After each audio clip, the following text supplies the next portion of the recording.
A neve caiu fora de hora. Ninguém em Serra Funda se lembrava de ter visto isso em abril. A neve chegou silenciosa, como se tivesse pedido licença para cobrir as telhas de zinco, os galhos de ipê e a lama das ruas sem calçamento. Chegou e ficou, e a aldeia acordou branca naquela manhã, de um jeito que parecia um aviso, mas ninguém ainda sabia aviso de quê. Ana Clara saiu de casa às 7 da manhã, carregando uma caixa de papelão fechada com fita adesiva.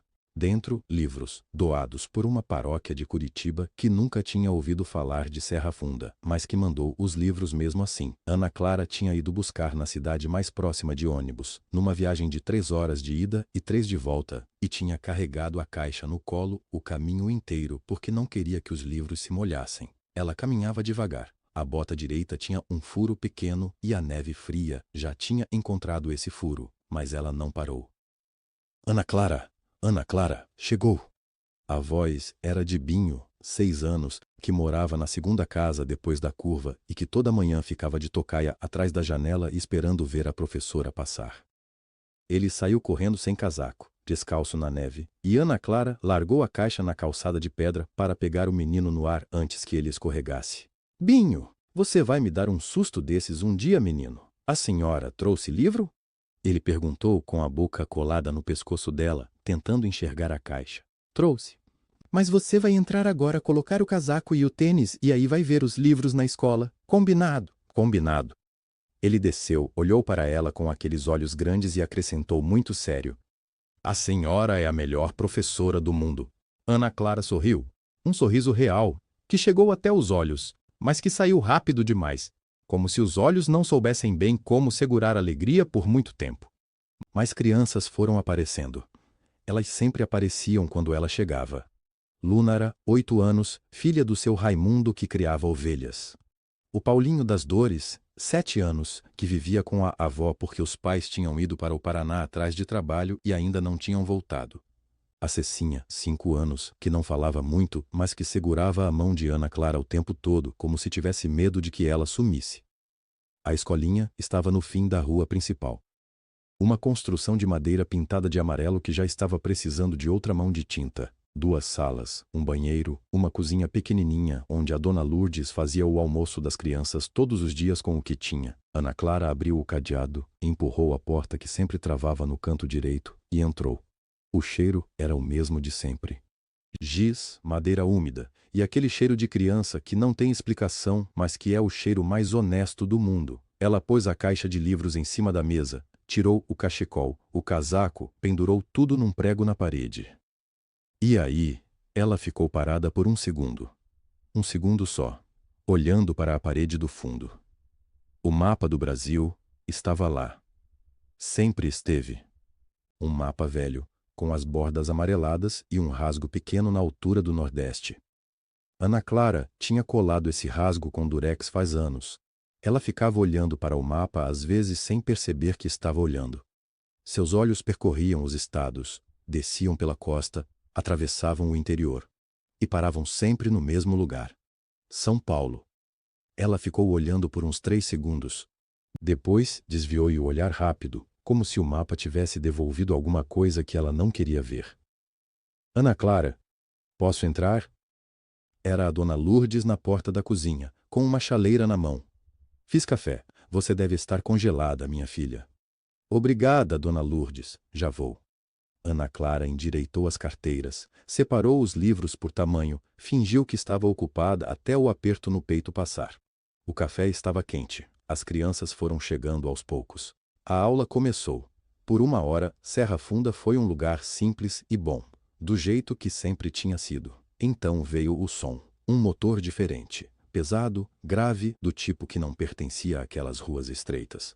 Ana Clara estava lendo em voz alta para as crianças quando o barulho entrou pela janela e fez a dona Lourdes parar de lavar os pratos lá dentro. Cecinha largou a mão de Ana Clara e foi até a janela.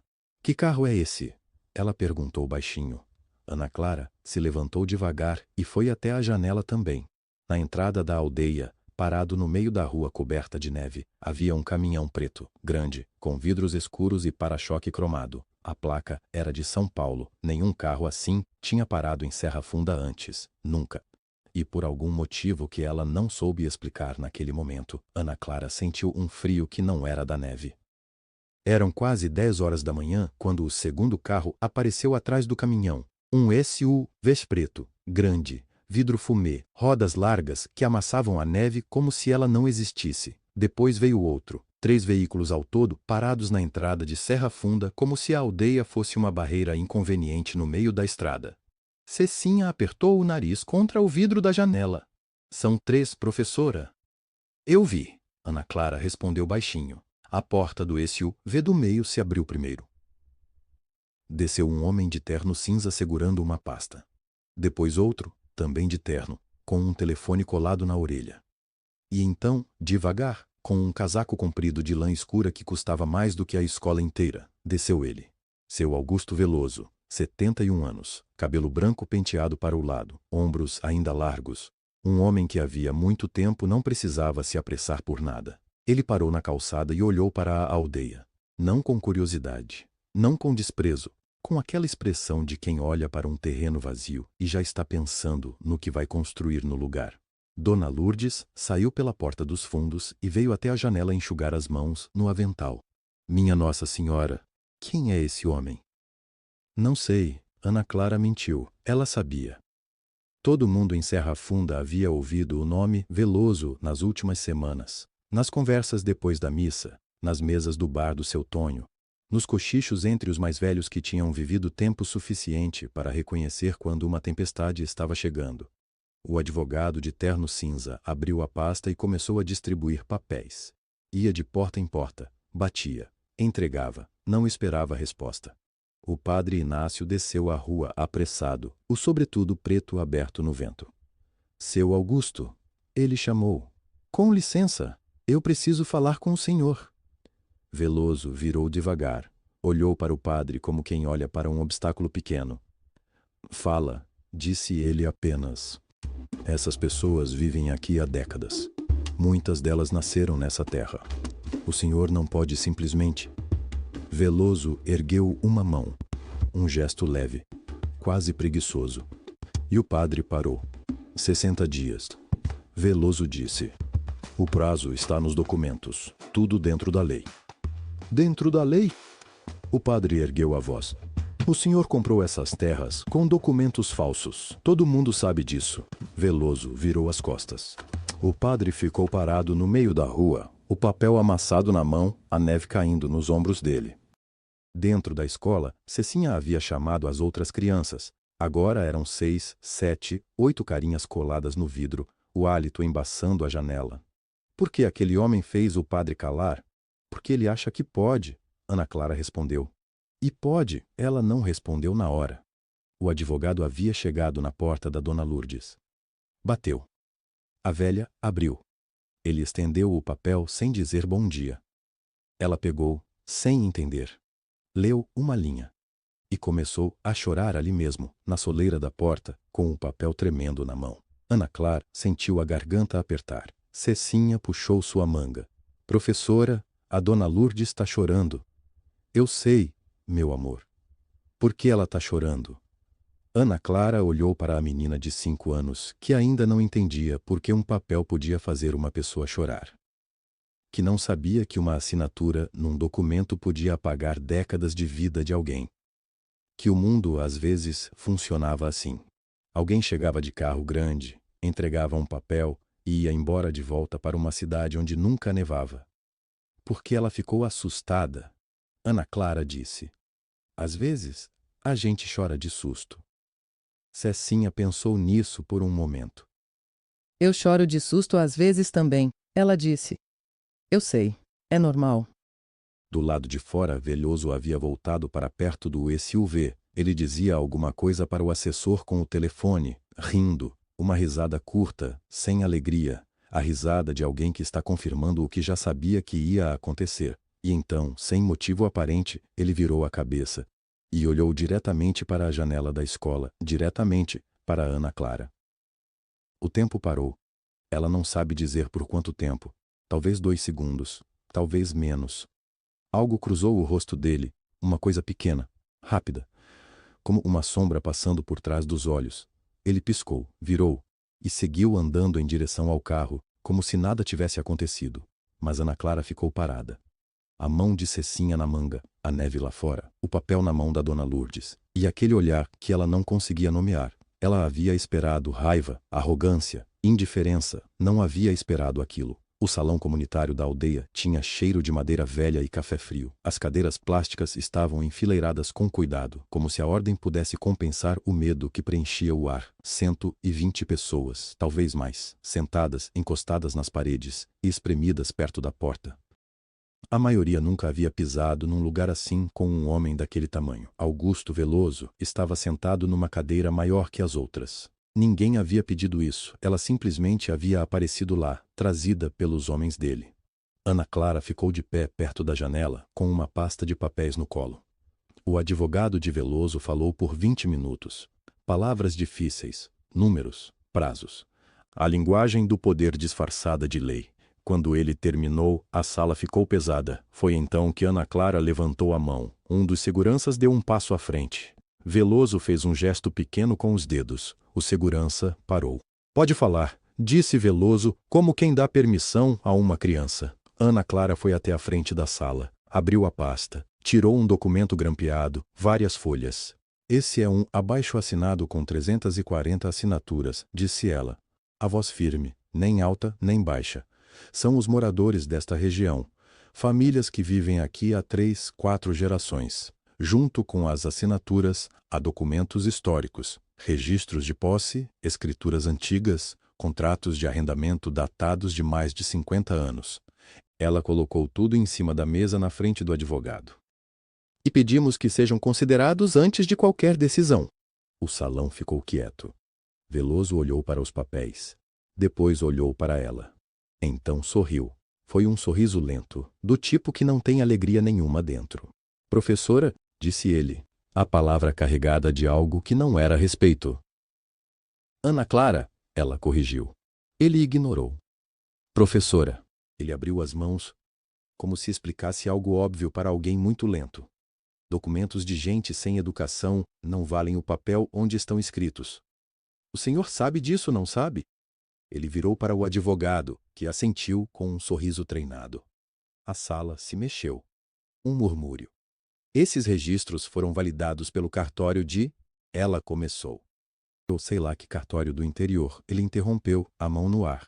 Eu não vim até aqui para discutir papelada de aldeia. Vim para oferecer uma solução justa a pessoas que, com todo o respeito, não têm condições de administrar terra nenhuma. Com todo o respeito, disse uma voz no fundo. Era Dona Perpétua, 72 anos, as mãos enrugadas no colo. Essa terra alimenta meus netos. Veloso nem virou. A senhora vai ser indenizada, dona. Não se preocupe. Indenizada não planta mandioca, respondeu ela. Risadas tensas, rápidas, que morreram logo. Veloso se levantou. Era mais alto do que parecia sentado. Caminhou devagar até ficar de frente para Ana Clara. Sabe o que eu acho? Disse ele, a voz mais baixa agora, mas todo mundo ouvindo. Acho que a senhora deveria se preocupar em ensinar essas crianças a assinar o próprio nome, em vez de vir aqui fazer política que não entende, com papel que não vale nada, em nome de gente que mal sabe ler. A sala explodiu. Absurdo! Vergonha! Uma mulher começou a chorar. Ana Clara reconheceu. Era a mãe do pequeno Renanzinho, que havia aprendido a ler 3 meses atrás e chegava na escola todos os dias antes do sino. No fundo, seu Benedito, 78 anos, agricultor desde os 12, se levantou. Apontou o dedo para Veloso. O senhor não tem direito de vir aqui e falar assim de gente honesta. A voz dele tremia de raiva e de idade. 2 segundos depois, um segurança estava com a mão no ombro dele, empurrando de volta para a cadeira. Solta ele! Gritou alguém. A sala virou em um caldeirão. Ana Clara não gritou, não chorou, não recuou. Ela ficou parada no mesmo lugar, olhando para Veloso, direto nos olhos, com uma calma que não era fraqueza, era outra coisa. Uma coisa que ele claramente não sabia nomear, porque o incomodou de um jeito que raiva não incomoda. Ele sustentou o olhar por alguns segundos, depois desviou. E foi esse desvio que ela guardou? Veloso ajustou o paletó, olhou para a sala, para as câmeras dos celulares levantadas, para os rostos furiosos, e então fez algo que ninguém esperava. Ele sorriu de novo, dessa vez mais largo. Tudo bem, disse ele, a voz cheia de uma calma fabricada. Já que a professora gosta tanto de desafio, ele apontou para ela. Aposto R$1 milhão. Pausa. Longa. Calculada. Que a senhora não tem nem coragem, nem inteligência para sentar na minha frente num tabuleiro de xadrez. O silêncio caiu de um golpe. Ele abriu os braços. Diante de todo mundo aqui, essa semana. Se a senhora ganhar, o dinheiro é seu e eu vou embora. Se eu ganhar, ele baixou o braço e apontou para os papéis dela. Esses documentos vão para o lixo onde deveriam estar. Todos os olhares foram para Ana Clara. Ela não piscou. E foi exatamente essa calma que fez Veloso entrelaçar os dedos com força. O salão não voltou ao normal. O silêncio que caiu depois das palavras de Veloso era diferente do silêncio de antes. Antes era espanto. Agora era expectativa, aquele tipo de silêncio que prende o ar dentro do peito das pessoas. O advogado de Veloso abriu um sorriso lento, cruzou os braços e olhou para Ana Clara com a expressão de quem já sabe o resultado de uma conta. O assessor, um rapaz de gravata afrouxada, baixou a cabeça para o celular. Começou a digitar. Provavelmente já estava redigindo alguma nota. Provavelmente já comemorava. Dona Perpétua, sentada na segunda fileira, apertou as mãos no colo. Os moradores olhavam para Ana Clara. Esperavam. Alguns já ensaiavam na cabeça as palavras de consolo que diriam depois. Ana Clara não se mexeu. Ela olhou para Veloso por 2 segundos. Depois virou levemente o rosto. E olhou para o fundo da sala. Lá no fundo, sentadas no chão porque as cadeiras tinham acabado, estavam as crianças. 6, 7 delas. Algumas com casacos remendados. Uma com uma bota diferente da outra. Todas com os olhos abertos, grandes, fixos nela. O Pedro, de 6 anos, tinha a boca entreaberta. A Lúcia, de 8, segurava o joelho com as 2 mãos e não piscava. Ana Clara respirou fundo, devagar, pelo nariz. Aceito. A voz dela saiu baixa, mas era o tipo de voz que corta o ar limpo. Amanhã. Aqui mesmo, na frente de todos. Veloso aplaudiu, 3 palmas lentas, ruidosas, com as mãos abertas. O tipo de aplauso que não é elogio, é escárnio enrolado em gesto. Que coragem, ele disse. Ou que loucura. Ainda não sei qual dos dois. Ele caminhou 2 passos para o lado, como alguém que está acostumado a ocupar espaço. Mas já que a senhora topou, vou estabelecer a minha condição. Ele parou. Quando eu ganhar, quero que a senhora assine uma carta. Aqui, na frente de todo mundo. Uma carta dizendo que essas terras pertencem a mim por direito, com data, assinatura e testemunhas. Alguém na sala respirou fundo, outro alguém engoliu em seco. Ana Clara não tirou os olhos dele. Certo, ela disse. Veloso levantou uma sobrancelha. Esperava resistência. Não encontrou. Mas eu também tenho uma condição, ela acrescentou. A sala inteira prestou atenção. Qual? Ele perguntou, com um meio sorriso. O tipo de sorriso de quem não está preocupado com a resposta. Ana Clara não respondeu de imediato. Ela ficou olhando para ele por um momento. Um momento que durou tempo suficiente para deixá-lo levemente desconfortável, embora ele não mostrasse. A minha condição, ela disse por fim, o senhor vai saber amanhã, na hora certa. O advogado bufou. O assessor levantou os olhos do celular. Veloso franziu levemente a testa. Mas depois balançou a cabeça e deu um sorriso mais aberto. Pode ser, ele disse. Não importa o que for, não vai mudar nada. Ele se virou para a sala como se estivesse encerrando uma reunião de negócios. Amanhã, então. Tragam um tabuleiro decente. E saiu. Os assessores foram atrás. O advogado foi o último, mas antes de sair virou o rosto uma vez para Ana Clara, com aquele mesmo sorriso do início. A porta se fechou. Por alguns segundos, ninguém falou. Dona Perpétua foi a primeira a se levantar. Foi até Ana Clara e segurou o braço dela com as 2 mãos. Ana, ela sussurrou. O que você fez? Ana Clara olhou para ela. Havia algo nos olhos dela que Dona Perpétua não conseguiu decifrar. Não era medo. Não era exatamente coragem. Era outra coisa. Algo mais fundo. Fiz o que precisava. Ela respondeu. Depois olhou uma última vez para o fundo da sala. As crianças ainda estavam lá. O Pedro levantou a mão pequena e acenou para ela. Ana Clara acenou de volta. A neve tinha começado de novo quando ela chegou em casa. Ela fechou a porta, tirou o casaco. Não acendeu a luz da sala. Foi até o quarto. Ajoelhou no chão frio e passou a mão embaixo da cama até encontrar o que procurava. Uma caixa de madeira. Velha, com a tinta desgastada nas bordas. Ela puxou devagar, colocou no colo, abriu. Dentro havia um diário. A capa era de couro escuro, gasto, com as pontas levantadas pelo tempo. Havia uma fita amarrada na lombada, desbotada de tanto manusear. Ana Clara segurou o diário com as duas mãos. Ficou olhando para ele. Do lado de fora, o vento batia na janela de madeira.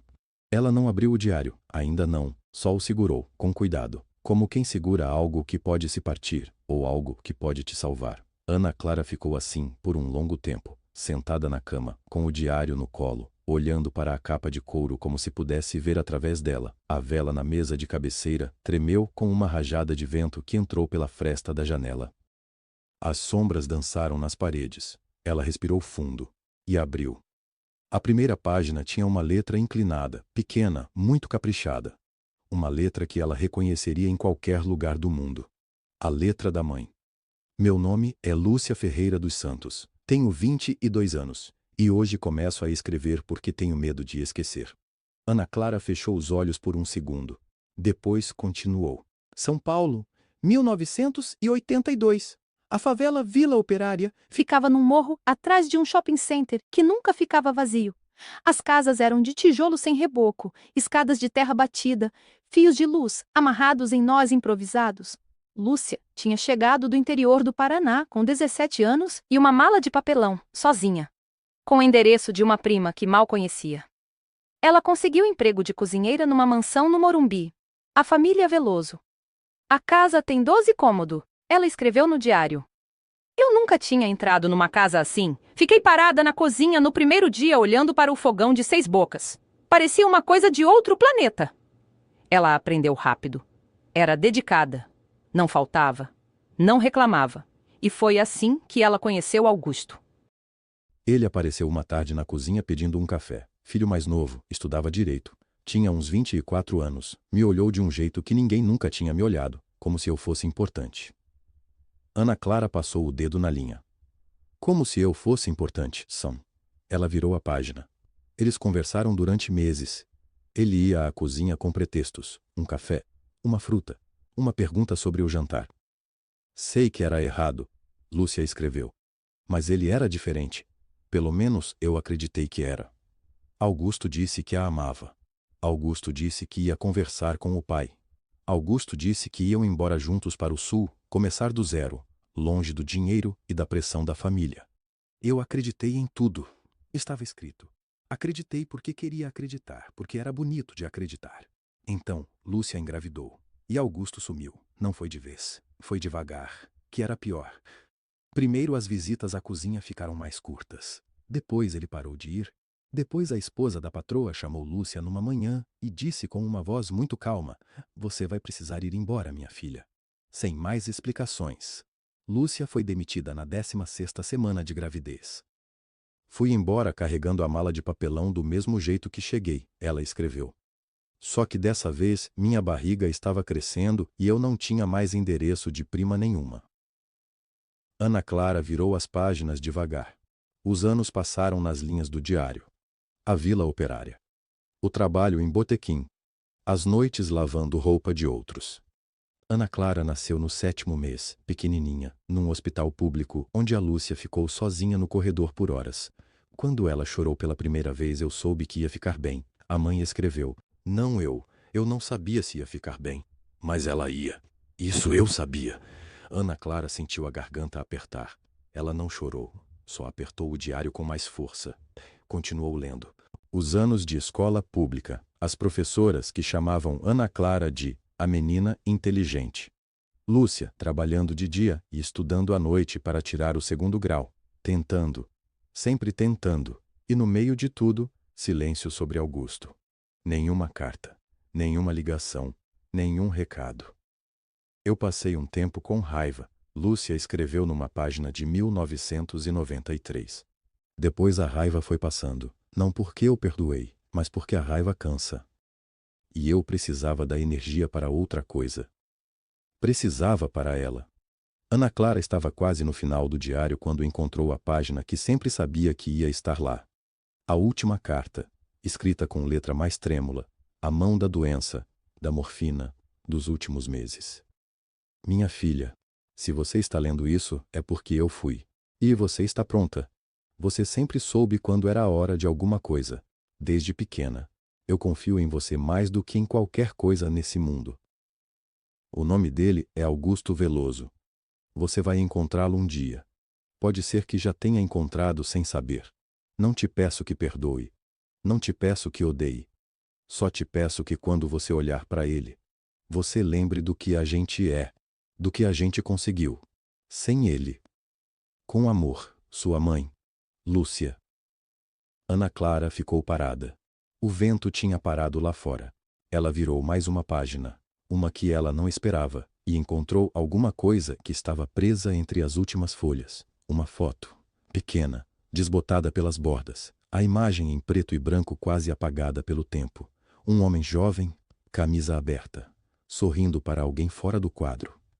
Ana Clara segurou a foto perto da chama da vela, olhou, e o coração parou. O rosto era mais jovem, o cabelo escuro sem o cinza de hoje, sem as rugas, sem o paletó caro, mas era inconfundível, era ele. Ana Clara colocou a foto de volta entre as páginas do diário, com cuidado, como se a foto pudesse quebrar. Fechou o diário devagar. Ficou sentada no chão da escolinha por um tempo que ela não soube medir. Depois, se levantou. Acendeu mais uma vela. Andou até a janela.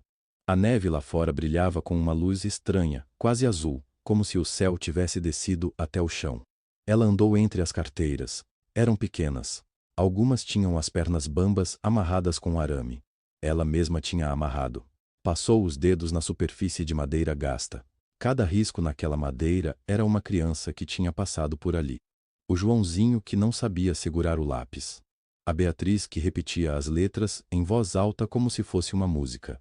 O Miguel que dormia na carteira toda semana de quinta-feira porque o pai chegava bêbado na quarta. Ana Clara parou na frente do mural de desenhos.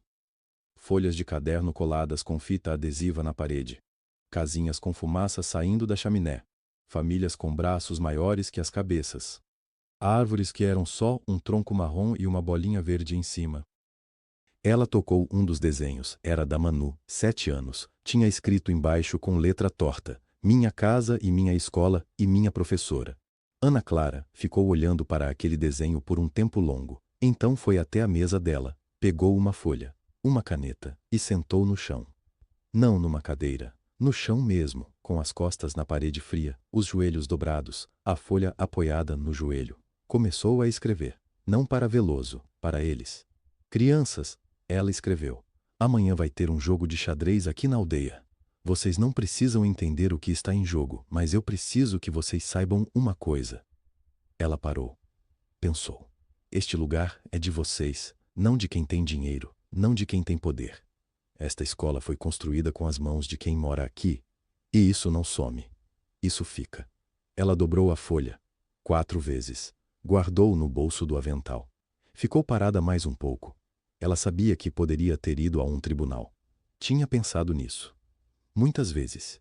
Tinha até chegado a ligar uma vez para um advogado em São Paulo, há uns 12 anos atrás. O homem tinha perguntado se ela tinha provas. Ela tinha o diário. Ele tinha dito que ia ser uma briga longa, cara, e que a outra parte tinha recursos infinitos. Ela tinha desligado o telefone. Não porque tinha medo, porque não era isso que ela queria. Ela não queria o dinheiro dele. Ela queria que ele soubesse. Que soubesse o que tinha feito, o que tinha deixado para trás. E agora, ele tinha vindo até ela. Tinha chegado até a aldeia dela, com os seguranças dele, os advogados dele, a arrogância dele. Tinha ficado na frente de todo mundo e tinha dito que ela não valia nada. Ana Clara sorriu de leve no escuro. Tudo bem. Amanhã ele ia sentar do outro lado de um tabuleiro de xadrez. E ela ia deixar que o jogo falasse.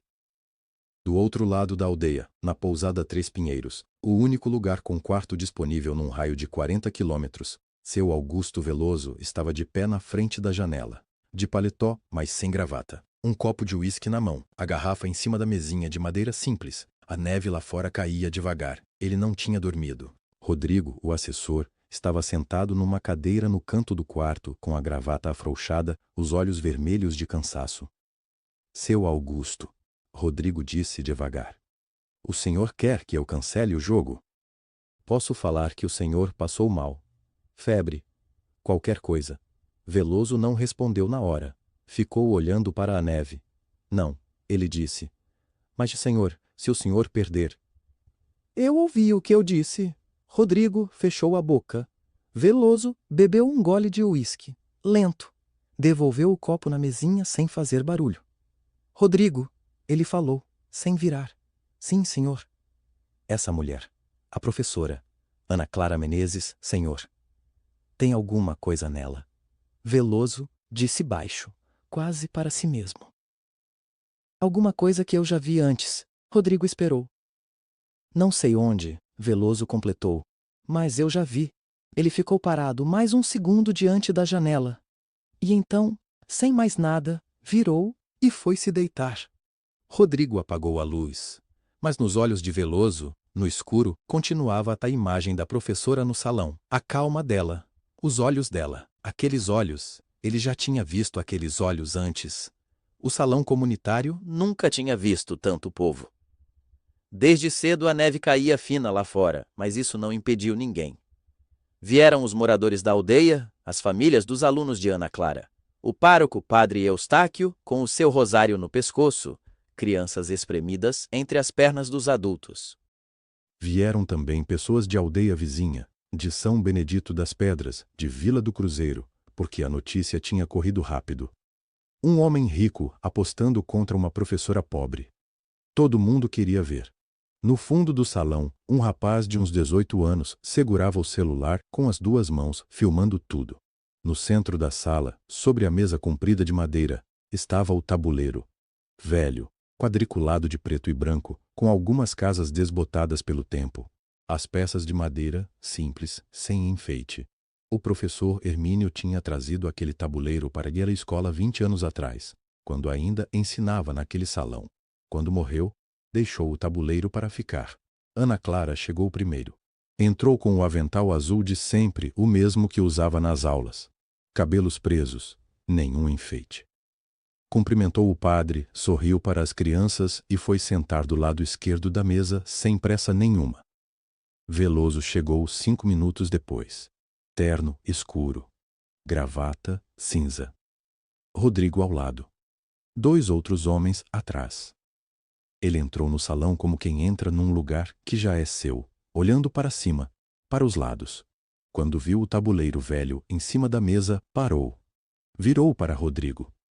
Seu tabuleiro de viagem, ele disse baixo. Vai buscar no carro. Rodrigo saiu rápido, voltou carregando uma caixa preta com fecho dourado. Abriu na mesa. Dentro, um tabuleiro de mármore branco e verde, peças italianas torneadas à mão, pesadas, perfeitas.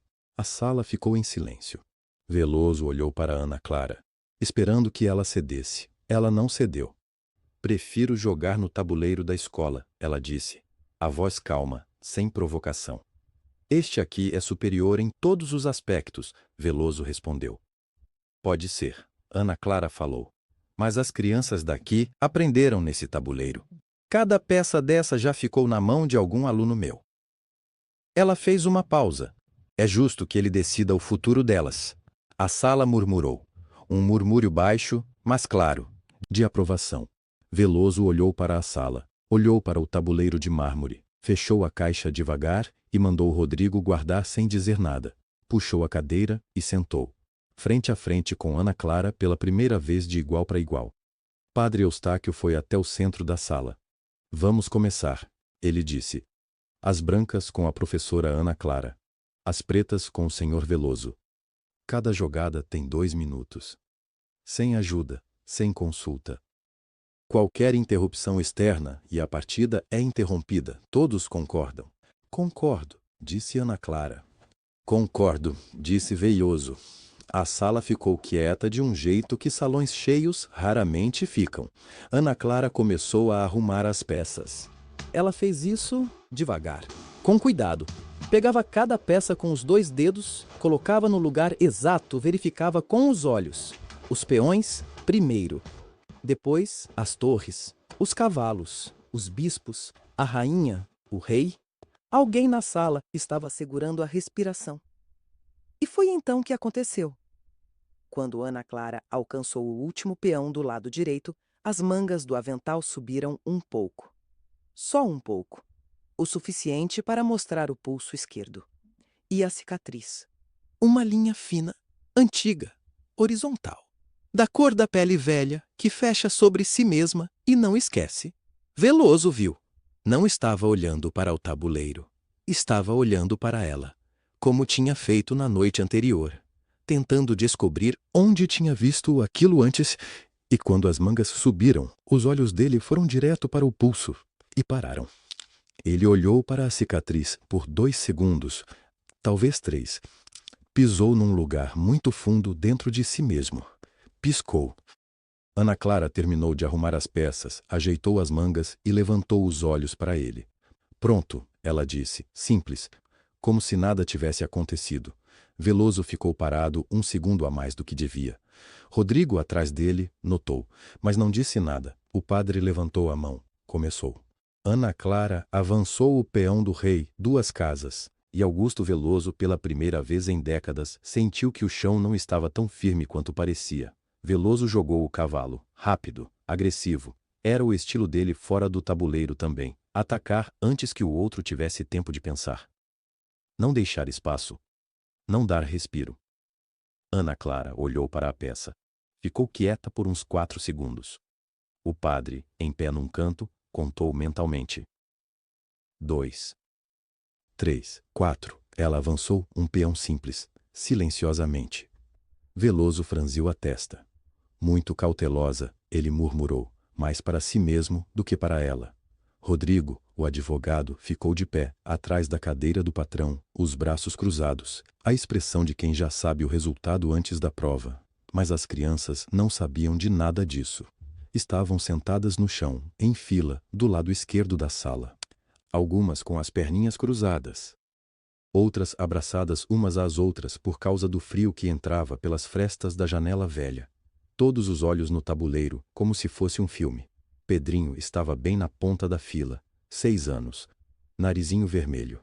O casaco que ele usava era grande demais, tinha sido do irmão mais velho e as mangas cobriam as mãos quase inteiro. Ele engatinhou devagar até ficar do lado de Ana Clara, pegou a mão dela. Ela apertou de volta, sem olhar, sem tirar os olhos do tabuleiro. Pedrinho ficou quieto assim, do lado dela, como se fosse o lugar mais seguro do mundo. Dona Lourdes, observando da parede, colocou a mão no peito. Os minutos foram passando. Veloso jogava rápido. Sempre com força, sempre com intenção de atacar. Lançou os bispos cedo. Abriu flancos. Era o estilo de quem vence pelo volume. Mais peças na frente, mais pressão, mais sufocar o adversário. Funcionou a vida toda. Ana Clara respondia. Devagar, com calma. Não recuava, trocava, não fugia, redirecionava. Cada peça colocada num lugar que parecia simples, mas que, olhando 2 movimentos depois, estava exatamente onde precisava estar. Depois de uns 20 minutos, Rodrigo descruzou os braços. Depois de 30, ele se inclinou para a frente. Ela sabe jogar. Ele disse baixinho, só para Veloso ouvir. Veloso não respondeu, mas mudou de estratégia. Abandonou o ataque pelo centro. Tentou pressionar pela ala esquerda. Um jogo posicional, mais lento, mais calculista. Era o plano de quem decide que o adversário é mais perigoso do que parecia. Ana Clara adaptou, sem hesitar, sem mudar a expressão, como se já soubesse o que ele ia fazer antes de ele fazer. O murmúrio foi crescendo na sala. Ela tá segurando. Alguém sussurrou atrás.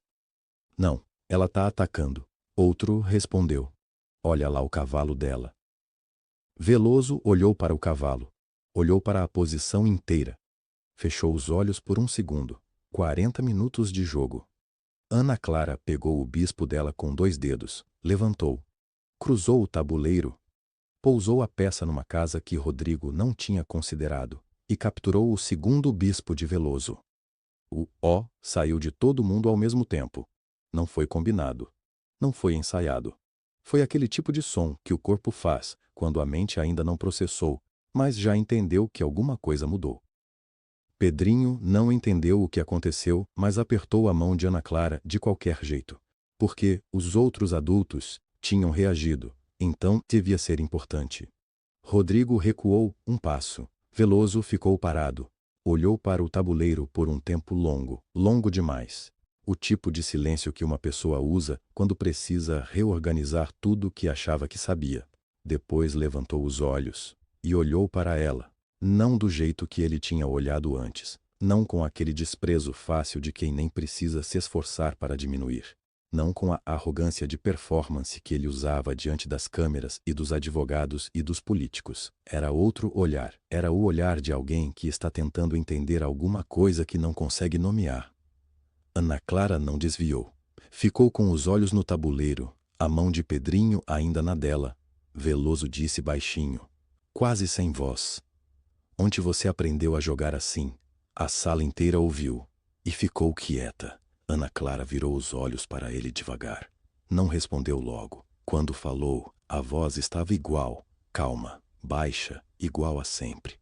"Minha mãe me ensinou." Ela pausou. Ela jogava muito bem. Veloso ficou imóvel. Alguma coisa no rosto dele mudou.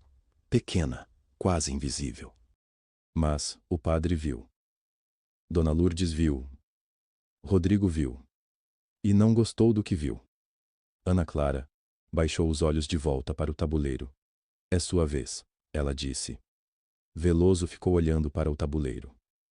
Mas não via o tabuleiro. Ele via outra coisa. Alguma coisa que ninguém mais na sala podia ver. Rodrigo percebeu a mudança antes de qualquer um. O advogado conhecia seu Augusto há quase 20 anos. Sabia quando o patrão estava abalado. E o patrão estava abalado agora. "Seu Augusto," ele disse baixinho, inclinando o corpo para frente.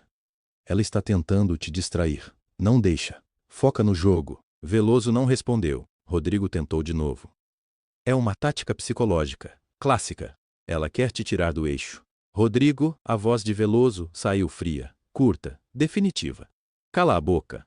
O advogado fechou a boca, recostou na cadeira, cruzou os braços e fingiu que estava bem. Não estava. Veloso olhou para Ana Clara. Ela não tinha olhado para ele desde que tinha respondido. Os olhos dela estavam no tabuleiro, quietos, pacientes, como se tivesse esperando a maré virar sem pressa nenhuma. "Ela jogava muito bem," ele repetiu, quase para si mesmo. "Sua mãe." Ana Clara não levantou os olhos. "Jogava," ela confirmou. Ela dizia que o xadrez ensina a esperar, que os impacientes sempre perdem porque querem vencer antes da hora.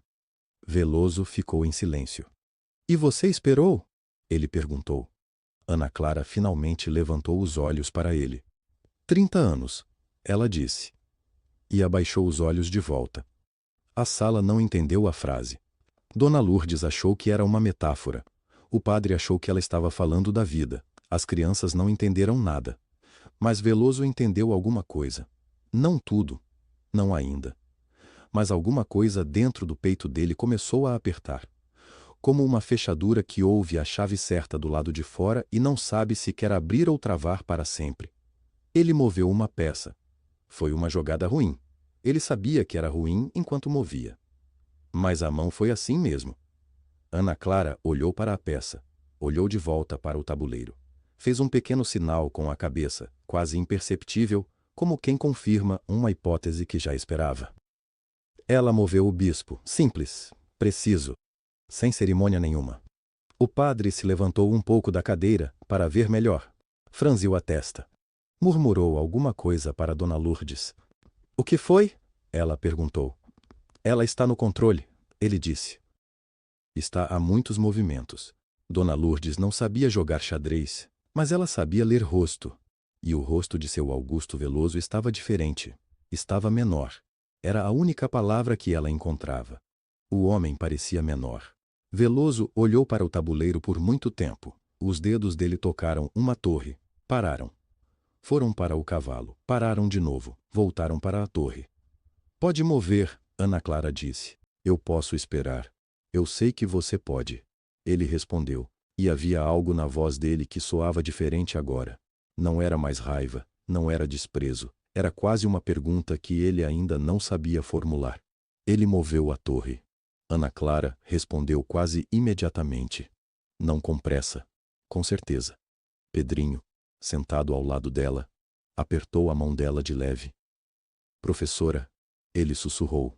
Tá ganhando? Ela olhou para ele e sorriu. Tô aqui, ela disse. Não era exatamente uma resposta, mas para Pedrinho foi suficiente. O jogo continuou assim, lento, silencioso. A sala havia parado de respirar fundo. As crianças pararam de mexer nas cadeiras. Até o vento lá fora parecia ter abaixado o volume. E então, no momento em que Veloso estava prestes a mover uma peça de novo, o assessor dele, aquele homem jovem, de terno, que ficara o tempo todo encostado na parede com o celular na mão, se aproximou. Se curvou. Colocou a boca perto da orelha de Veloso. E sussurrou. Durou menos de 10 segundos. Mas foi o suficiente. Veloso não virou a cabeça. Não fez gesto nenhum. A mão dele ficou suspensa no ar, sobre o tabuleiro, com a peça a meio caminho. E então a mão abaixou. Sem mover nada.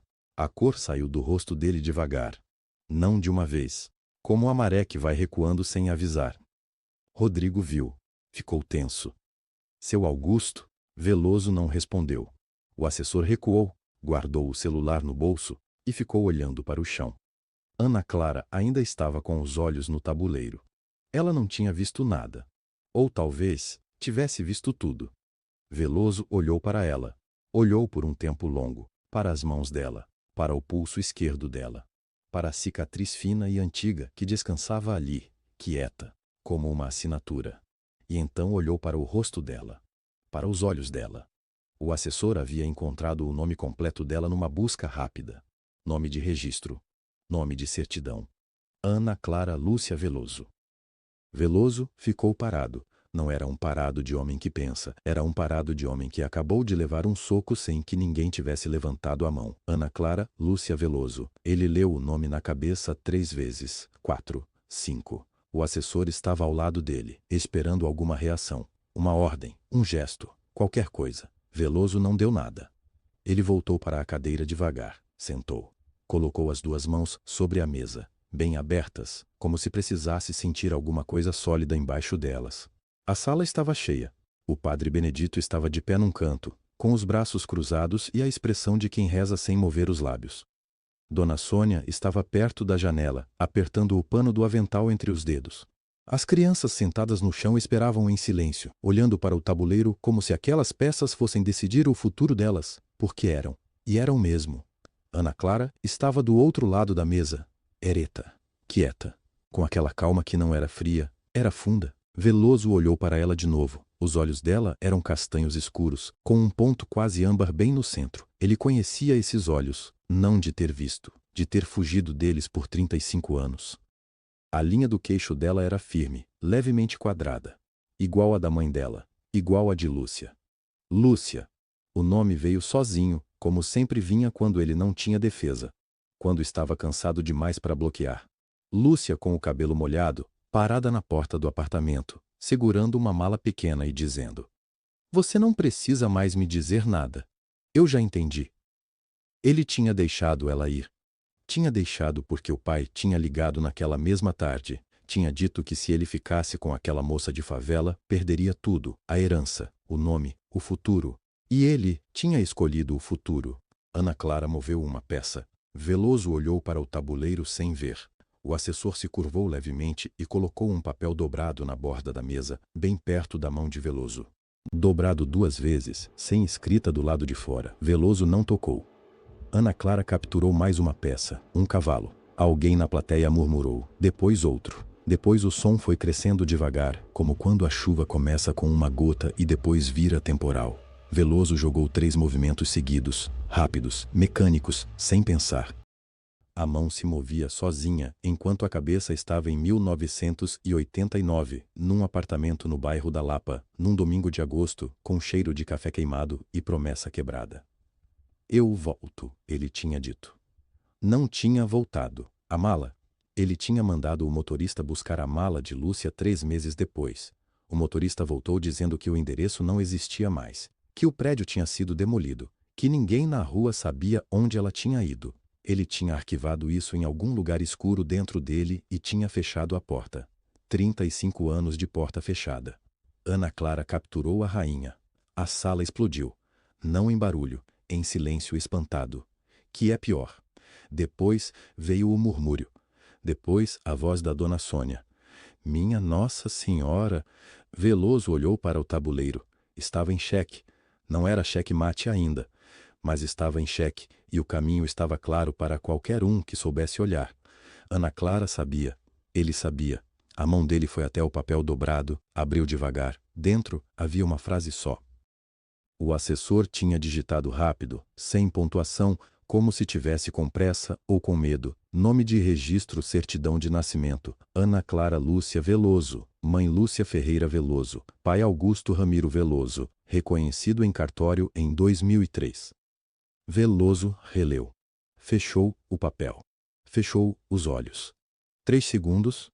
Quando abriu, o olhar foi direto para ela. Não para o tabuleiro, para ela. E disse, num volume que não chegou a ser sussurro, mas que não chegou à sala. Você sabe quem eu sou para você? Ana Clara não desviou os olhos. Não ficou pálida. Não tremeu. Não sorriu. Apenas respondeu, com uma voz que vinha de muito longe e de muito fundo ao mesmo tempo. Sei há 12 anos. Ana Clara não repetiu. Não precisava. Veloso ficou olhando para ela como se o chão tivesse cedido embaixo dos pés. A boca abriu um pouco, fechou. Abriu de novo. Nenhuma palavra saiu. Ao redor deles, a sala respirava no ritmo do jogo. Ninguém ouviu. Ninguém viu o papel dobrado na mão dele. Dona Teresa torcia os dedos no colo. O padre Henrique murmurava algo para o homem ao lado. As crianças no chão cochichavam entre si, apontando para as peças. O mundo lá fora estava parado. O mundo dentro do tabuleiro, não. Ana Clara moveu uma peça. O som do plástico no pano verde foi o único som entre os dois. Depois, sem pressa, ainda de olho no tabuleiro, ela respondeu à pergunta que ele havia feito. Sei há 15 anos. Ela corrigiu, sem drama, sem ironia. Veloso não entendeu na hora. O quê? Você perguntou se eu sei quem você é. Ela alinhou a peça com 2 dedos. Sei há 15 anos. Não 12. Eu errei antes. Ele ficou branco, não a palidez de quem está com frio, a palidez de quem perdeu sangue de uma vez só por dentro. 15 anos. 15. Ele olhou para o papel na mão, depois para ela. E você nunca? Nunca. A voz dela não tremeu. Não fui até você. Não mandei carta. Não liguei. Não procurei advogado. Por quê? A pergunta saiu pequena, quase infantil. Como se fosse a primeira pergunta honesta que ele fazia em décadas. Ana Clara respirou fundo. Porque eu não queria nada seu. Ele abriu a boca. Mas você tinha direito. Eu tinha. Ela finalmente o olhou, direto, sem desviar. E escolhi não usar. Isso também é uma escolha. Seu Augusto. Deixar ir. O salão não ouvia nada disso. Para o salão, era uma pausa longa no jogo. Alguns achavam que ela estava calculando, outros que estava cansada. Só Veloso sabia o que estava acontecendo, e ele estava destruído. Então por que agora? Ele perguntou. Por que o diário? Por que me chamar aqui? Eu não chamei você aqui. A voz dela endureceu um fio. Só um fio. Você veio. Você veio tomar o único lugar que eu escolhi para viver longe de tudo que você representa. Ele tentou falar. A voz falhou. Saiu só ar. Ana Clara continuou. Essa escola é minha vida. Essas crianças são minha família. Você chegou aqui com seus papéis, seus advogados, seu dinheiro, e me chamou de professora de crianças sujas na frente de todos. Ela pausou. Na frente dos meus alunos. Veloso fechou os olhos. Eu não sabia quem você era quando disse aquilo. Isso muda alguma coisa? Silêncio. Muda alguma coisa para as crianças que ouviram? Ela completou. Ele não respondeu, não tinha resposta. Ana Clara olhou para o tabuleiro. Depois olhou para ele uma última vez com aquele olhar que não acusava, que não perdoava, que simplesmente via. Via tudo, via além. Agora termine o jogo, seu Augusto. As crianças estão esperando. Ele virou o rosto devagar e as viu. O Pedrinho estava sentado na primeira fila do chão, de pernas cruzadas, com o casaco 2 números maior. Quando os olhos de Veloso encontraram os dele, o menino não desviou. Acenou com a mão. Simples assim. Como se acenasse para alguém conhecido. Veloso virou o rosto. O advogado Renato, lá na beirada da sala, percebeu que algo havia mudado. Não sabia o quê. Mas os ombros do patrão estavam diferentes. Curvados de um jeito que ele nunca tinha visto em 22 anos trabalhando para ele. O silêncio esticou. E então Veloso moveu uma peça. A mão estava levemente trêmula. A escolha foi rápida demais.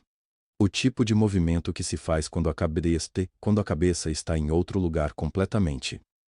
Ana Clara viu, Renato viu da beirada e fechou os olhos devagar. 2 ou 3 pessoas no salão prenderam a respiração. A posição no tabuleiro tinha se aberto de um jeito que não devia. Uma brecha pequena. Quase invisível para quem não sabia olhar. Ana Clara sabia olhar. Ela ficou imóvel por 3 segundos. Depois colocou os dedos na peça certa. E não moveu ainda. Só ficou com a mão sobre ela. Como quem segura algo precioso antes de largar. Como quem segura algo precioso antes de largar. O salão estava em silêncio absoluto. Nem o barulho do vento lá fora conseguia entrar. Ana Clara olhou para o tabuleiro. Depois, olhou para seu Augusto. Ele estava com os olhos fixos nas peças, a mandíbula travada. A respiração curta, controlada, do jeito de quem aprendeu que mostrar fraqueza custa caro. Ela moveu o cavalo. Um movimento limpo, quase gentil. Seu Augusto piscou, olhou de novo, virou a cabeça 1 grau para a esquerda, como quem está tentando encontrar uma saída que não existe. Não havia saída. Ana Clara esperou 2 segundos, depois colocou os dedos na torre e moveu. Checkmate. A voz dela foi baixa, não foi grito, não foi triunfo. Foi uma constatação, simples, como quem diz que está chovendo lá fora. Por 1 segundo, o salão não reagiu. Depois explodiu. As crianças pularam primeiro. Mirella subiu na cadeira e gritou o nome de Ana Clara com toda a força que os pulmões dela tinham. Dona Benedita, que estava de pé há 40 minutos sem perceber, começou a chorar sem conseguir explicar por quê. O pároco, o padre Eustáquio, abraçou o João Ferreira tão forte que o velho agricultor quase perdeu o equilíbrio. Renato ficou parado na beirada.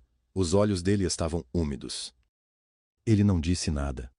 Só olhou para Ana Clara com o rosto de quem acabou de ver algo que nunca vai esquecer.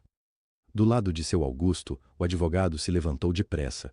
Um homem de terno cinza, pasta preta, ar de quem cobra por hora e está sempre calculando. Evidentemente o senhor pode recorrer à redação original do acordo. Há cláusulas que precisam ser analisadas com calma. A condição verbal não tem valor jurídico sem... Ana Clara levantou a mão. Uma mão só. Devagar. O advogado parou no meio da frase. O salão foi ficando quieto de novo. As crianças pararam. Dona Benedita enxugou o rosto. Todos olharam para Ana Clara. Ela não estava olhando para o advogado. Estava olhando para seu Augusto. Ele não tinha se mexido, estava sentado na mesma posição desde o checkmate. Os cotovelos na mesa, as mãos entrelaçadas na frente do rosto, os olhos no tabuleiro. Não era a cara de quem perdeu uma aposta de R$1 milhão. Era outra coisa. Era o rosto de alguém que está olhando para algo que reconhece e não queria reconhecer. Ana Clara abriu a bolsa devagar. Tirou o diário. A capa de couro gasto, cor de tabaco, com as bordas arredondadas pelo tempo. O tipo de objeto que passou por muitas mãos e muitas gavetas e muitas noites de insônia. Ela colocou sobre o tabuleiro, entre as peças, entre o rei caído e os peões que ainda estavam de pé. Seu Augusto levantou os olhos e viu. Algo mudou no rosto dele. Não foi grande? Foi pequeno. Foi o tipo de coisa que a maioria das pessoas no salão não conseguiu ver. Mas Ana Clara viu. Renato viu. Mirela, que estava pertinho com os olhos arregalados, viu. Uma contração. Perto do maxilar. Perto dos olhos. Como quem leva um golpe que não esperava, mas que, no fundo, sabia que ia chegar. Na frente do diário, escrito à mão com tinta que tinha desbotado, mas ainda era legível, estavam as palavras que a mãe de Ana Clara tinha escrito há mais de 30 anos. Para Augusto. Lúcia. Seu Augusto ficou olhando para aquelas palavras. Não disse nada. O salão estava quieto de um jeito diferente agora. Não era mais a quietude da tensão do jogo. Era a quietude de quem sente que alguma coisa muito maior do que entendia estava acontecendo ali. O padre Eustáquio abriu a boca e fechou. Dona Benedita olhou para Ana Clara e depois para o homem sentado do outro lado do tabuleiro e ficou com a mão na boca. Foi Renato que falou baixinho, quase só para si mesmo. Meu Deus! Ana Clara ficou em pé, reta, calma, com a mão sobre o diário, e disse em voz alta, alta o suficiente para que todo mundo no salão ouvisse, alta o suficiente para que as crianças ouvissem, alta o suficiente para que o vento lá fora não abafasse nada. Agora, disse Ana Clara, vou revelar a condição que eu pedi e ele aceitou sem perguntar. O salão inteiro parou de respirar. Ana Clara ficou de pé, com a mão sobre o diário, e olhou para todos antes de falar, devagar, sem pressa. Quando ele propôs a aposta, disse ela, eu pedi um tempo para pensar. Ele achou que eu ia pedir mais dinheiro, ou pedir ele para ir embora, ou chamar jornalista. Ela fez uma pausa. Eu pedi outra coisa. O doutor Figueiredo, o advogado de seu Augusto, estava de pé perto da janela. Ele ajeitou a gravata e franziu o senho. Minha condição não era dinheiro. Ana Clara disse isso simples, sem drama, como quem está explicando uma conta de matemática para uma criança de 5 anos. Não era dinheiro, não era reconhecimento, não era título nenhum. Ela respirou fundo. Era que se eu ganhasse, ele ficasse aqui, nesta sala, nesta aldeia. Por 7 dias. Alguém na plateia soltou um suspiro.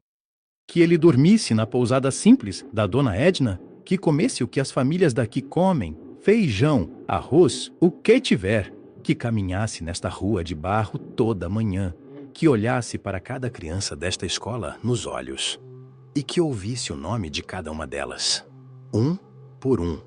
O silêncio era pesado como chumbo. O doutor Figueiredo deu um passo à frente. Isso não tem validade jurídica nenhuma, disse ele, com uma voz que tentava soar firme, mas saía um pouco trêmula. Uma condição verbal, informal, sem contrato, sem testemunhas formais, não... Sem testemunhas? Ana Clara virou o rosto para ele. E aí ela abriu o braço e apontou para o salão. Tem 72 pessoas aqui dentro. Tem crianças, tem o padre Eustáquio, tem a dona Benedita, que nunca esqueceu uma palavra que ouviu na vida. Tem o Renato, que escreveu tudo no caderno desde o começo. O Renato ergueu o caderno no ar, sem dizer nada. Ana Clara olhou de volta para o advogado. Não é jurídico, eu sei. Não é um contrato assinado em cartório. Mas ele aceitou, em voz alta, na frente de todos esses rostos, e todo mundo aqui ouviu. O doutor Figueiredo abriu a boca. Meu cliente tem uma agenda... Doutor, disse Ana Clara, e havia uma calma na voz dela que cortava mais do que qualquer grito. Eu não estou falando com o senhor agora. Ela virou os olhos para seu Augusto, e todo mundo no salão fez o mesmo. Seu Augusto Veloso estava sentado do outro lado do tabuleiro, as peças brancas espalhadas na derrota. O rei tombado, as mãos abertas sobre as coxas. Ele não estava olhando para o advogado, ele não estava olhando para a plateia. Ele estava olhando para o diário. A capa de couro gasto, a lombada costurada à mão, a cor desbotada de tanto ano guardado dentro de uma caixa no fundo de um armário numa aldeia que ninguém colocava no mapa. Ana Clara esperou. 1 segundo. 2. O senhor aceitou? Ela perguntou baixinho. Ele não respondeu de imediato. O padre Eustáquio cruzou os braços e fechou os olhos como quem está rezando. Dona Benedita apertou a mão de uma das mães ao lado dela. As crianças olhavam para o homem grande, o homem rico, o homem que tinha chegado com carro preto e gravata cara e voz grossa, e que agora parecia menor do que qualquer um deles. Então seu Augusto levantou a cabeça. Ele olhou para Ana Clara e não disse nada. Mas levantou a mão devagar, a mão direita, lentamente, como quem está carregando um peso enorme em cada centímetro do movimento. Ela se estendeu sobre o tabuleiro, passou sobre as peças caídas, e os dedos tocaram a capa do diário, só a ponta dos dedos, com cuidado, como quem toca algo que pode quebrar, ou algo que pode queimar, ou algo que não deveria mais existir, mas existe, e respira, e espera. E a mão tremeu, visivelmente, sem disfarce, sem controle. A mão de um homem que tinha comprado metade do Estado, que tinha dobrado prefeitos e quebrado sindicatos, que não piscava diante de câmera nenhuma. Aquela mão tremeu sobre a capa de um caderno velho, e ninguém no salão disse uma palavra. O salão estava vazio, as cadeiras tinham ficado tortas, algumas viradas, como se as pessoas tivessem saído correndo. O frio entrava pela fresta da janela. A lamparina no canto piscava devagar, cansada. E eles dois ficaram. Ana Clara de um lado da mesa, Veloso do outro, o tabuleiro entre eles com as peças ainda espalhadas do jeito que a partida tinha terminado. O rei dele tombado, as peças dela de pé, nenhum dos dois fez menção de levantar. Ana Clara puxou o diário para perto. Passou a mão pela capa devagar, depois olhou para ele. Você quer ir embora? Ela disse. Não era pergunta. Veloso ficou quieto um segundo, depois balançou a cabeça. Negativo. Não, ele disse. A voz rouca. Não quero. Ana Clara abriu o diário na primeira página. A letra era miúda, inclinada para a direita. Tinta azul desbotada. O papel amarelo nas bordas. Minha mãe começou a escrever isso quando tinha 19 anos. Ela disse, baixinho, sem olhar para ele. Ela não sabia que eu ia ler um dia. Ela escrevia para ela mesma. Veloso não disse nada. Ana Clara começou a ler. Hoje ele me olhou diferente. Não sei explicar. É como se eu tivesse existido de verdade pela primeira vez. Tenho medo de gostar demais. Tenho medo de que isso suma. Silêncio. Veloso fechou os olhos. Ana Clara virou algumas páginas. Escolheu outro trecho. Ele disse que vai mudar tudo, que a fazenda vai crescer, que a vida vai ser diferente. Eu acreditei. Deus me perdoe, eu acreditei em cada palavra. A voz dela era firme, uniforme, como quem lê uma escritura em cartório. Mas as palavras não eram de cartório. Eram de uma moça de 19 anos que tinha amado alguém sem saber o preço. Veloso abriu os olhos. Olhou para a mesa, não para ela, para o espaço vazio entre eles. Ana Clara virou mais páginas. Ele foi embora. Não deixou o endereço. Não deixou o recado. Fui à fazenda e o capataz disse que ele tinha viajado para negócio e não sabia quando voltava. Fiquei na porteira por 1 hora. Depois voltei para casa. Uma pausa. Descobri hoje. Estou grávida. Veloso levou a mão à boca. Um gesto pequeno, quase imperceptível. Mas Ana Clara viu. Ela não parou. Escrevi 3 cartas. Nenhuma voltou com resposta. Ou ele não recebeu, ou não quis responder. Não sei o que é pior. Ela virou mais páginas. Devagar. As páginas do meio eram mais curtas, as entradas mais espaçadas, às vezes semanas sem nada. Às vezes só uma linha. Ana Clara deu os primeiros passos hoje. Eu chorei. Ela não entendeu por que eu chorava e ficou me olhando com aquela cara séria que ela já tem. 3 anos e já parece que está avaliando o mundo. Pela primeira vez, um canto da boca de Veloso se moveu. Não era sorriso, era reconhecimento. O tipo de coisa que dói. Ela perguntou onde está o pai dela. Eu disse que ele estava longe. Ela perguntou se longe é para sempre. Eu não soube responder. O silêncio no salão era diferente agora. Não era o silêncio de antes, aquele silêncio de duelo, de contenção. Era outro silêncio. Mais fundo, mais velho. Ana Clara chegou perto do fim do caderno. As páginas finais tinham a letra diferente, mais lenta, mais irregular. A caneta tinha falhado em alguns pontos e ela tinha voltado em cima, reescrito, forçado a tinta. A mão de quem escreve quando está fraca. Ana Clara respirou fundo e leu a última entrada. Minha filha vai ser mais forte do que eu fui. A voz dela não quebrou na primeira linha. Ela não vai precisar de ninguém para ser inteira. Não quebrou na segunda, mas se um dia ela encontrar o pai dela... Aí quebrou. Só um pouco. Uma rachadura fina, quase imperceptível. Ela continuou. Eu espero que ela seja capaz de algo que eu nunca consegui. Pausa de um segundo. Perdoar sem esquecer. O salão ficou completamente quieto. E então, Veloso chorou. Não o choro contido de homem acostumado a controlar tudo. Não aquele lacrimejo discreto de político em velório. Chorou de verdade, com o rosto nas mãos, os ombros sacudindo. Um som baixo, quase animal, que saiu do centro do peito e não pediu licença. Ana Clara ficou olhando para ele, sem pressa, sem desconforto. Deixou. Quando os ombros dele foram ficando mais quietos, quando a respiração foi voltando, ela fechou o diário devagar e empurrou pela mesa na direção dele. Ele olhou para o caderno.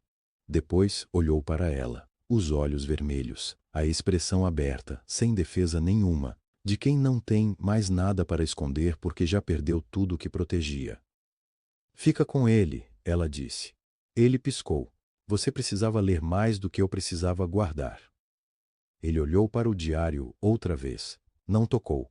Ainda não conseguia. E foi aí que Ana Clara disse, baixinho, quase só para o silêncio. Ela escreveu seu nome na última linha, depois do ponto final. Veloso ergueu os olhos para ela. Eu não li essa parte em voz alta, ela disse. Essa parte era só sua. Ele ficou parado no quarto da pousada por um longo tempo. O diário estava na mesa. Ele não havia tocado ainda. Sentou na beira da cama. Depois, se levantou. Abriu a janela. O frio entrou de uma vez. Aquela friagem seca que a aldeia carregava como se fosse parte do nome dela. Fechou a janela. Sentou de novo. O advogado bateu na porta às 10 da noite. Senhor Veloso, o helicóptero está disponível amanhã cedo. Posso confirmar? Veloso ficou quieto por um instante. Vai você. Como? Vai você, leva os assessores, eu fico. Silêncio do outro lado. Senhor, os contratos precisam de... Cancela tudo, mas... Cancela, Hélio. O advogado não respondeu mais. Veloso ouviu os passos se afastando pelo corredor de madeira. No primeiro dia, ele foi até a escola às 7:30 da manhã. Ficou parado na porta. Ana Clara estava escrevendo no quadro. As crianças entrando, tirando os casacos, procurando seus lugares. Ninguém percebeu ele de imediato. Ele entrou, sentou no fundo. Numa cadeira pequena demais para um homem do tamanho dele. Ficou ali a manhã inteira sem dizer uma palavra. No segundo dia, uma menina de uns 6 anos, cabelo preso com um elástico roxo, botinha de borracha no pé esquerdo e tênis no pé direito, caminhou até ele sem pedir permissão e subiu no colo como se fosse o lugar mais natural do mundo. Abriu o caderno na frente dele. Esse é meu pai, ela disse, apontando para um boneco de palito com chapéu enorme. Ele plantou abóbora esse ano. Veloso olhou para o desenho. É bonito, ele disse. A voz saiu diferente, menor. Você tem filho? Ela perguntou. Ele levou um momento.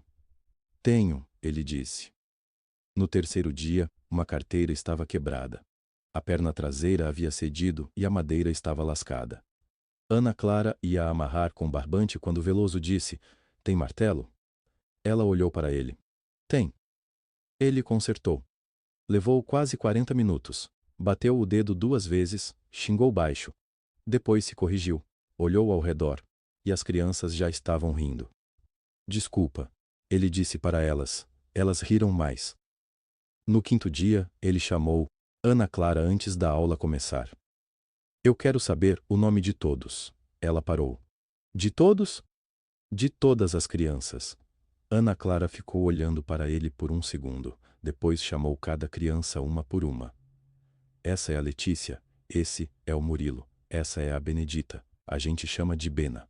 Esse é o Fabrício, mas responde só por Brício. Essa aqui é a Josiane, tem 7 anos. É a mais velha da turma e não deixa ninguém esquecer disso. Josiane cruzou os braços, com orgulho. Veloso repetiu cada nome. Devagar, com cuidado, como se estivesse aprendendo um idioma novo. Letícia, Murilo, Bena, Brício. Josiane, Josiane corrigiu. Josiane com N no final, não com M. Josiane com N. Ele repetiu, sério. Ela aprovou com um aceno de cabeça. No sexto dia, ele caminhou até a casa de seu Roberto. O velho estava na varanda consertando uma enxada. Não levantou os olhos quando Veloso se aproximou pelo caminho de terra. Veloso parou na frente do portão. Seu Roberto. O velho continuou trabalhando. Eu vim pedir desculpa. Silêncio. Pelo que fiz. Pelo que tentei fazer com a sua terra, com a terra de todos aqui. Seu Roberto parou. Colocou a enxada de lado. Levantou os olhos, olhou para Veloso por um tempo que pareceu muito mais longo do que era. Depois se levantou devagar, entrou em casa e voltou com um copo de leite. Estendeu para Veloso sem dizer nada. Veloso pegou o copo. Bebeu até o fim. Devolveu o copo. Obrigado. Seu Roberto assentiu uma vez. Pegou a enxada de volta. Veloso voltou para a pousada com o gosto de leite na boca e alguma coisa diferente no peito. Não exatamente leveza, mas algo que se parecia com o começo dela. No sétimo dia de manhã, um carro parou na rua principal da aldeia. Hélio, o advogado, desceu com uma pasta preta debaixo do braço. Veloso convocou todos para o salão comunitário às 3 da tarde. Ana Clara ficou sabendo pela dona da pousada, que ficou sabendo pela filha, que ficou sabendo pela Josiane, que estava em todo lugar ao mesmo tempo, como toda criança de 7 anos sabe fazer. Ela foi. Todo mundo foi. O salão ficou cheio de um silêncio tenso. Veloso estava de pé na frente. Hélio ao lado, com a pasta. Documentos em cima da mesa. Ana Clara sentou na terceira fileira. Não sabia o que esperar. Ninguém sabia. Veloso ficou um momento olhando para os papéis na mesa. Depois, levantou a cabeça. Eu vim aqui para tomar. A voz saiu baixa, quase sem som. E hoje, eu vim para devolver. O salão não reagiu. As pessoas estavam com medo de entender errado. A holding está cancelando todos os documentos de aquisição de terras nesta região. Hélio vai explicar os detalhes jurídicos, mas o resumo é simples. Cada família que tinha título continua com título. Cada família que não tinha título escrito, mas que mora aqui há mais de 10 anos, vai receber um. Hélio abriu a pasta e colocou uma pilha de papéis na mesa. Esses são os termos, disse ele.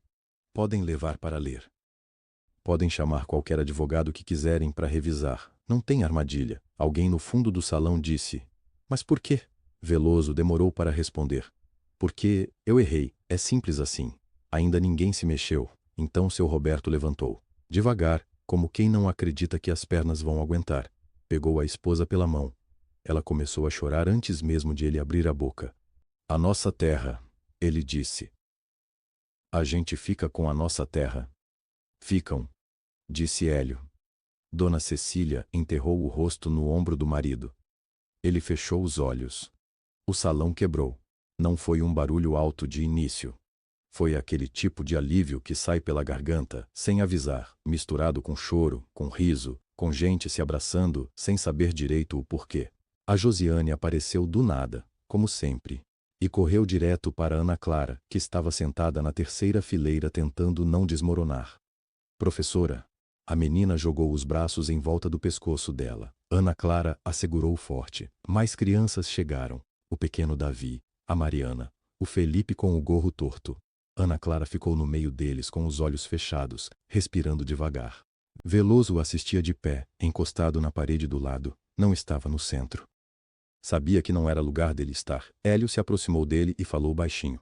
Você deveria falar sobre a escola. Veloso assentiu. Esperou o barulho diminuir um pouco, então falou de novo. Tem mais uma coisa. As pessoas se voltaram.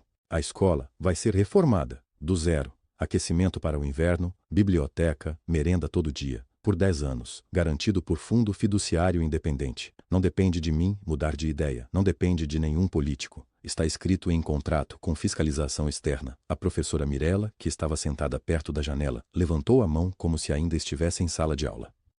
Aquecimento de verdade? Para todas as salas? Para todas as salas, confirmou Hélio. Mirella abaixou a mão, cobriu a boca com os dedos, virou para a janela. O salão voltou a explodir.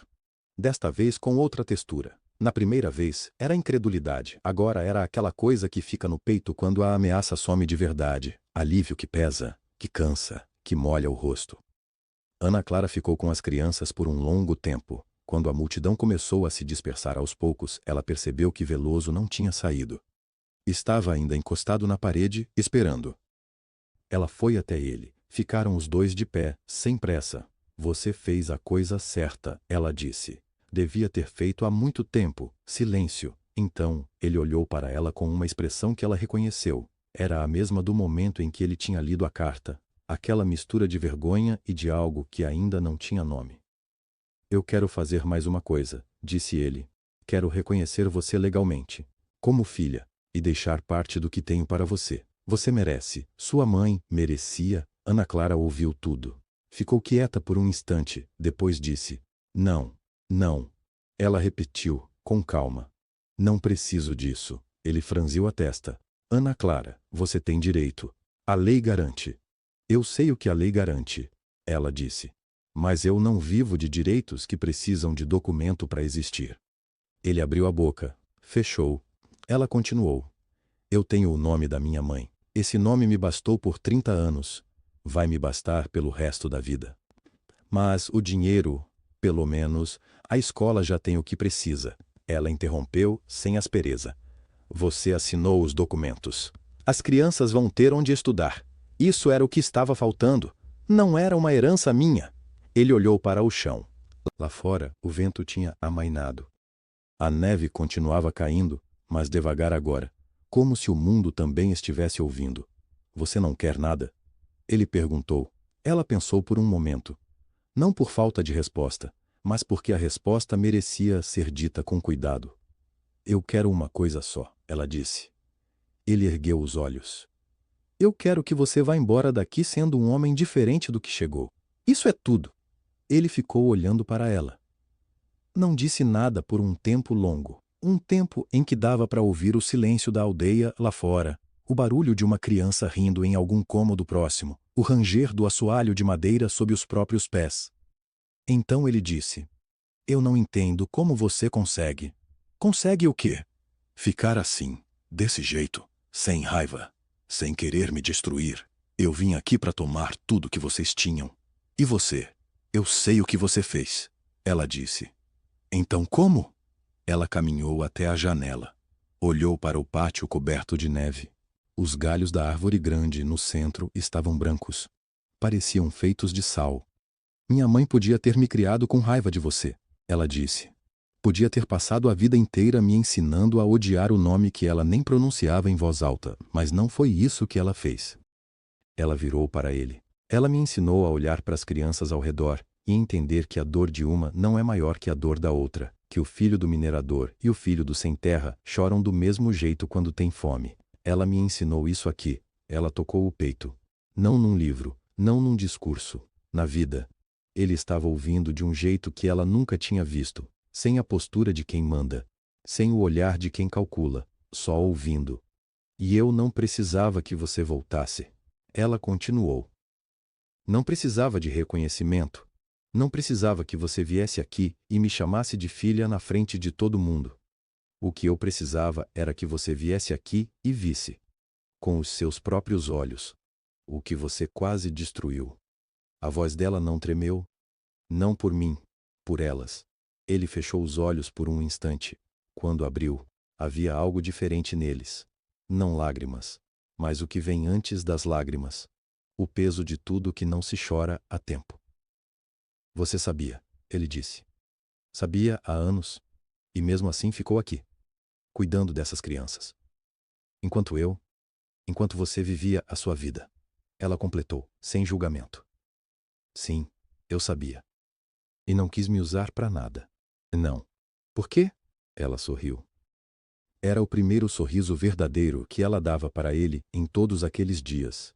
Não de educação, não de defesa. Um sorriso de gente que encontrou o que procurava. Porque usar você não ia trazer minha mãe de volta, ela disse.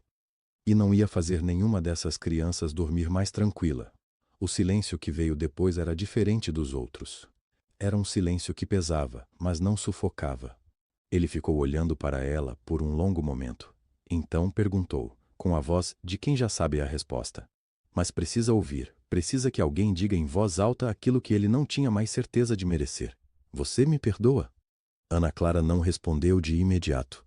Ela ficou olhando para ele, para aquele homem que tinha chegado à aldeia num SUV preto, com um casaco que custava mais do que um ano de salário dela, com a certeza de quem nunca tinha ouvido não. E agora, ele estava ali, menor. Não de tamanho, menor por dentro. Ela respirou fundo. Sim, ela disse. Eu te perdoo. Não foi rápido, não foi fácil, mas foi verdadeiro. E ele entendeu a diferença.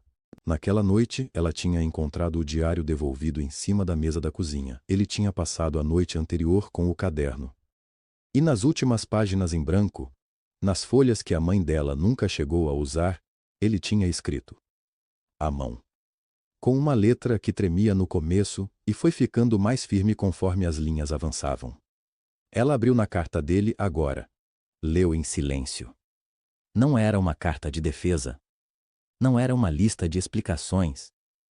Era um homem escrevendo para uma filha que ele não tinha direito de chamar assim, pedindo não que ela esquecesse, mas que soubesse que ele ia passar o resto da vida tentando ser digno de ter existido na história dela. Ele escreveu o nome de Lúcia 3 vezes, sem floreio, só o nome. Ana Clara fechou o diário, segurou ele no peito por um segundo, depois estendeu a mão, não para um abraço, não para um beijo no rosto como pai e filha.